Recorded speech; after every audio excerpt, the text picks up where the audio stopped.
Okay, next in our little electric fields journey, we're going to once again think back to gravity a little bit. And one of the things that you guys took when you guys did gravity is when you have a mass of some kind, and of course you have a smaller mass, and you guys did stuff when the mass would go around and orbit and stuff like that, and of course that's where your forces kick in, and we've done that as well. But you also did stuff where the mass would either go closer or farther away, and of course when it was going farther away or closer, this is where you guys instead used energy. And the same idea applies to subatomics. There's no difference. So for what you guys did in gravity, you guys had gravitational potential energy was equal to gmm over r. And you could calculate the potential energy at any location, didn't make any difference. And of course, then the change in potential energy was equal to the change in kinetic energy, was equal to the work done. It was this type of thing that you guys did with gravity. Well, the exact same thing is used when you calculate electric potential energy. And the same way we switched out quantities for the G's and the M's, and that kind of stuff, we guys did forces and fields. Same thing here. Instead of the G, we have a K. Instead of M's, we've got Q's and over radius. And this is how we can calculate electric potential energy between charges.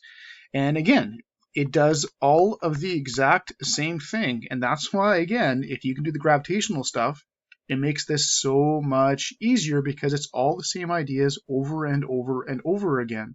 So, for example, if we had a large charge over here, and you had a smaller little tiny q over here, that little q up there, it has potential energy.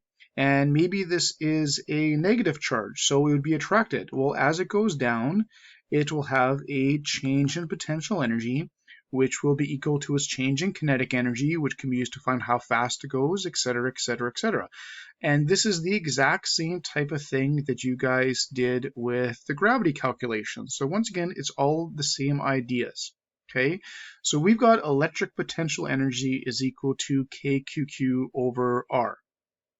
Now, when you guys did your parallel plate stuff, and you guys had parallel plates, you guys also calculated electrical potential energy for parallel plates, and you had an expression called QV. And this is how you got one of the ways you guys calculate electric potential energy when the charges were inside of a set of parallel plates. And what you guys also did is we took out the Q over here and we were left with the V, and that was electric potential. Well, the exact same thing can be done with this expression, where if you remove the Q, you will be left with electric potential. So electric potential for this one would be the voltage again, is kQ over R. Okay, so it's the exact same idea that you had in the parallel plates thing. There's no difference. Okay, so let's sort of lay this out a little bit. Okay, so suppose you have a large charge of some kind. Okay, and here's a point in space. There's nothing there, it's just an empty point in space. So what you could do with this is you could find, first of all, if we go back to what you guys did a while ago, you guys could find the electric field, which was kQ over r squared. You could find the electric field there. You could also calculate the electric potential, which is kQ over r. And I know they look almost identical to each other. Now you can't find force, you can't find potential energy because there's nothing there. But once you actually put a charge there, so let's introduce a charge. If you actually put a charge there, then the electric field can be used to calculate the electric force, or just QE is sort of the shortcut. This electric potential now supplies that charge with potential energy, which would be kQq over r, okay, or just QV is the short one. So it's the idea of, any charge gives off a field, any charge can supply electric potential, but then when you actually put something there, The field can then result in forces. The electric potential can then result in electric potential energy. And we have got these four equations. Two of them are always sort of paired together. And I know they all look very, very, very similar to each other. And that's why it's really important, if you haven't been already, making a formula sheet for yourself, a formula list for yourself. Can come in really, really handy. And of course, the more you do this, the more familiar you will become at actually using them. Okay, and this is the basic idea behind how this stuff sort of works. But once again, just like we did with gravity, when we're talking about using fields and forces like this, typically, this is for things like things going in orbits, like charges orbiting and that type of stuff. And this type of stuff is when we change the radius, just like with gravity stuff. So these are the typical common applications. So it doesn't mean you can't use the forces and stuff that when radiuses change, but it's a lot easier typically to use energies for that type of thing. So when orbiting, there's your forces, getting closer or farther away, changing the radius. That's where you typically want to use energies. It's very, very similar to what you guys did with gravity stuff. So let's practice with this a little bit. You've had quite a bit of practice with the whole electric fields and forces and that type of stuff. So now we'll practice this aspect as well and look at how we can apply this when charges change the radii or distances between things. Now there is one key big thing got to be careful of. These guys here, the fields, and those guys were vectors, and as a result, we used arrows for those ones.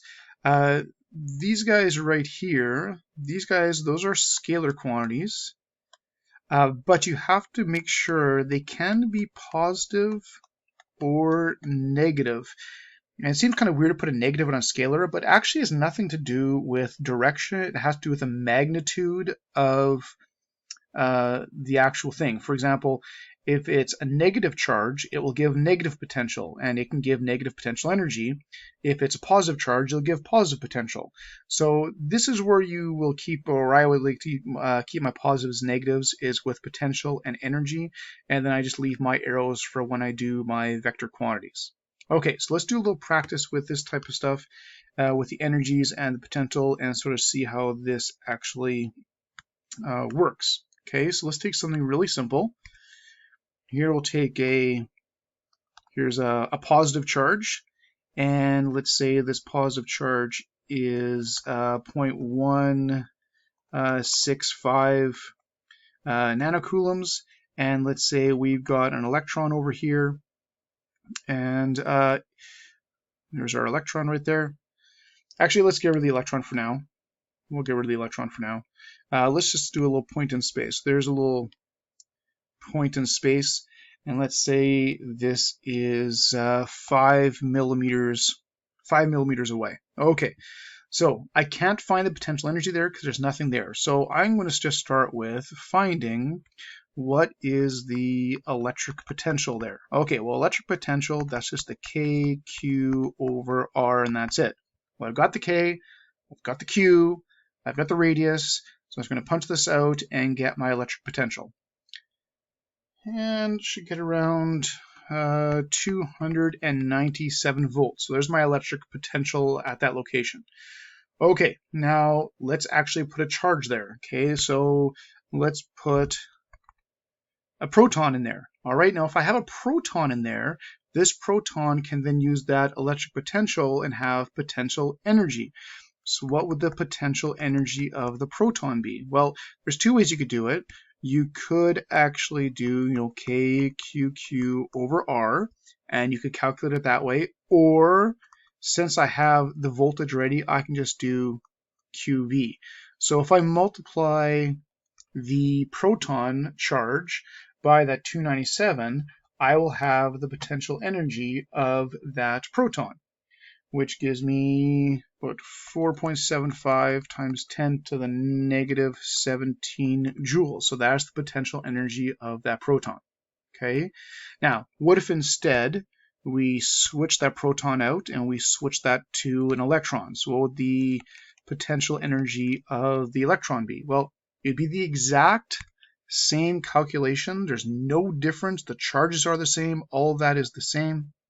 The only difference is when I would calculate it, I would end up getting negative 4.75 times 10 to the negative 17 joules.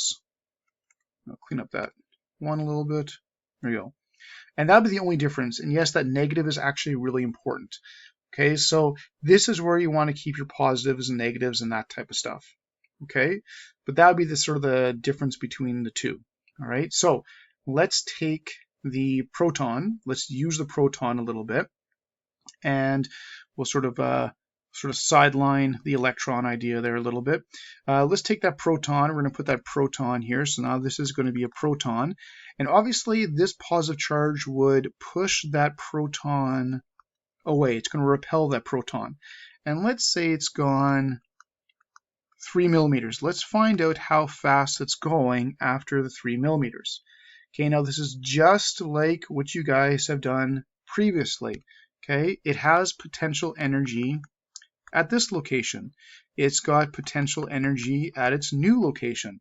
And just find that change in potential energy. So this would be our EP1. This is how much potential energy the electron or the proton started with. Okay, so my EP1, we already have that. That's 4.75 times 10 to the negative 17 joules. And then the proton moves farther away. So I'm going to find my new potential energy, which is going to be Q over radius 2. And the radius 2 would be the 8 millimeters, because that's how far away it is when it's all done. So let's find out the new potential energy. Let's see, that gives us, and it should be less, yeah, 2.97 times 10 to the negative 17 joules. So remember, as you get further away, just like with gravity, your potential energy becomes less and less and less. Now again, also just like gravity, it's not about how much energy you have, it's all about the change in energy. So if I do that, I can subtract the 2. I've got the 2.97 and I will subtract the 4.75, and my change in energy is 1.78 times 10 to the negative 17 joules. So that is my change in energy, and now I can do whatever I want with this change in energy. So for example, this would also be equal to the change in kinetic energy, just like when you guys did with gravity. So this would be equal to 1/2 mv squared, and I can find out how fast the proton is going. Just make sure you use the mass of a proton in there, not an electron, and then square root the v squared, and you've got the speed of the proton. And if we do this, we should get around 1.46 times 10 to the 5 meters per second. Just make sure when you do that change in energy, don't use the negative, because that'll mess up when you want to square root and stuff like that. So you just drop the negative, and it's all good. Okay, now of course the other thing that we can do with this, the exact same way we did it with gravity, is we can take this, and this is also the work that was done. And with that idea, we could find out, just like you did with gravity, we can do work equals force divided, or force is equal to work divided by distance to calculate the average force that was used.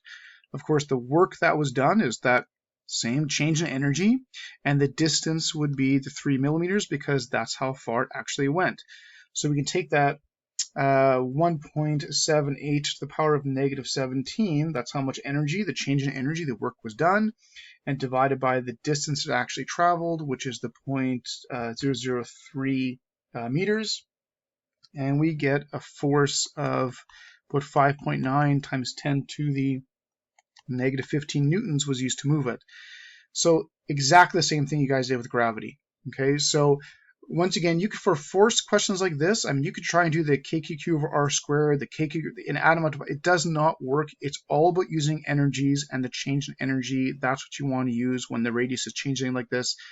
And you could take this question, change the q's to masses, change the constants, and it is identical to what you guys did with your gravitational stuff.